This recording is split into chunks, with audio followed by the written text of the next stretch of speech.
Assalamualaikum warahmatullahi wabarakatuh. Selamat pagi, siang, sore, dimanapun kalian berada yang sedang menonton video ini. Coba siapa yang di sini masih menganggap pendidikan itu cuma sekedar mengajar di kelas? Nah, itu dia yang akan kita bedah hari ini.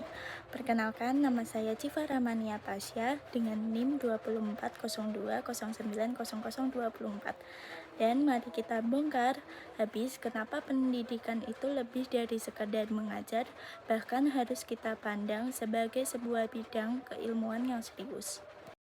Baik, kita masuk ke slide 1, yaitu kunci utamanya itu ada 3.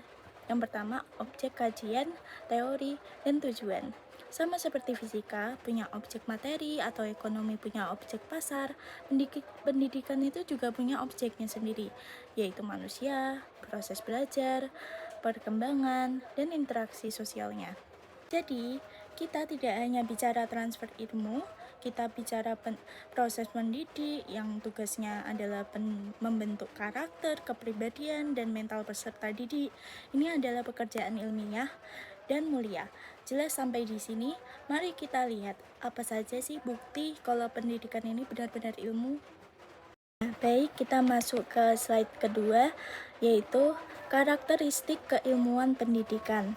Sebuah bidang bisa disebut ilmu kalau memenuhi kriteria yang ketat, dan pendidikan punya itu. Ada 4 pilar di sini. Yang pertama, sistematis. Artinya teori-teori dalam pendidikan tersusun rapi, dari konsep dasar sebagai model pembelajaran yang kompleks. Dan yang kedua ada rasional. Pendidikan tidak main kira-kira atau baper. Semua harus berdasarkan penalaran logis. Dan yang ketiga, ini yang paling penting nih, empiris. Teori kita harus didukung data nyata dari hasil-hasil penelitian di lapangan, bukan cuma opini. Dan yang keempat, universal. Prinsip dasar pendidik atau belajar, misalnya bisa berlaku luas di berbagai konteks budaya.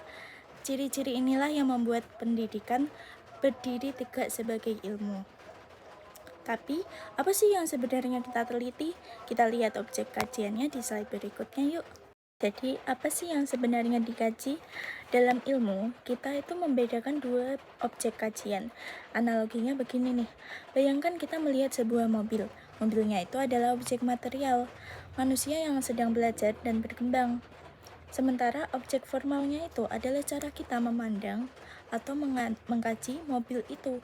Dalam pendidikan, objek formalnya adalah proses itu sendiri, yaitu proses yang dilakukan secara terencana dan teratur untuk membimbing seseorang menjadi pribadi yang berkembang dan memiliki karakter yang baik. Singkatnya, kita mengkaji manusianya dan kita mengkaji cara membimbingnya. Inilah esensi dari ilmu pendidikan. Lalu apa sih hubungannya sama teori ini dengan praktik mengajar di lapangan? Nah, jadi kita masuk ke slide 4 ya. Hubungan teori dan praktik.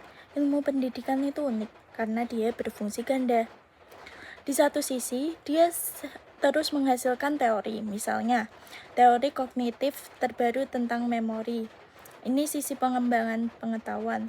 Di sisi lain, teori ini langsung menjadi panduan untuk praktik. Dari sini muncul metode mengajar yang inovatif, strategi, evaluasi yang adil, dan cara merancang kurikulum yang relevan.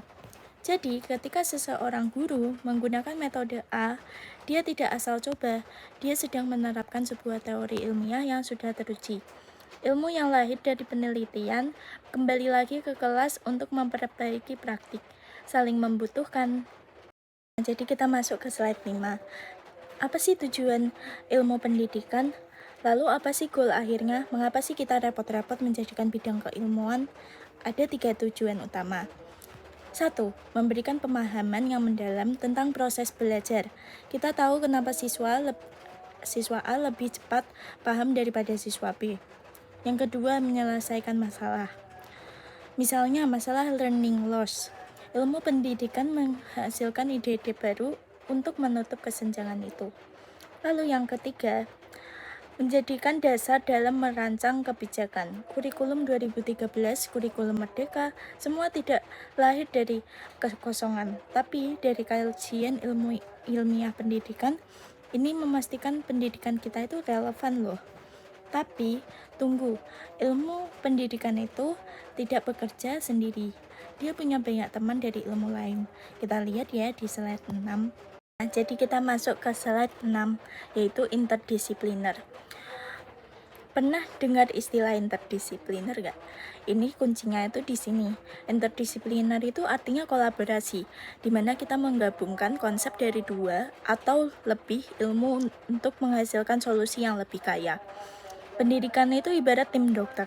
Untuk mendidik manusia yang seutuhnya, kita itu butuh psikologi untuk memahami emosi kita dan kognisi kita. Lalu kita juga butuh sosiologi untuk memahami interaksi kelas dan masyarakat. Bahkan, teknologi untuk alat belajar kita. Kalau kita berdiri sendiri, pemahaman kita itu jadi sempit. Dengan interdisipliner, proses belajar kita itu bisa lebih efektif dan relevan sesuai kebutuhan manusia yang modern. Ini menunjukkan betapa dinamisnya ilmu pendidikan kita. Baik, kita masuk ke halaman yang terakhir, yaitu sebelum kita menutup presentasi ini, mari kita tanamkan satu hal di benak kita.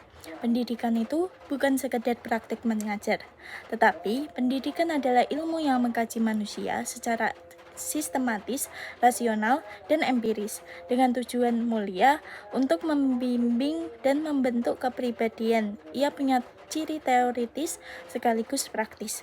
Dan yang paling penting, ilmu pendidikan itu bersifat interdisipliner, yang tentu memanfaatkan ilmu lain untuk berkembang secara dinamis sesuai kebutuhan zaman dan kemanusiaan.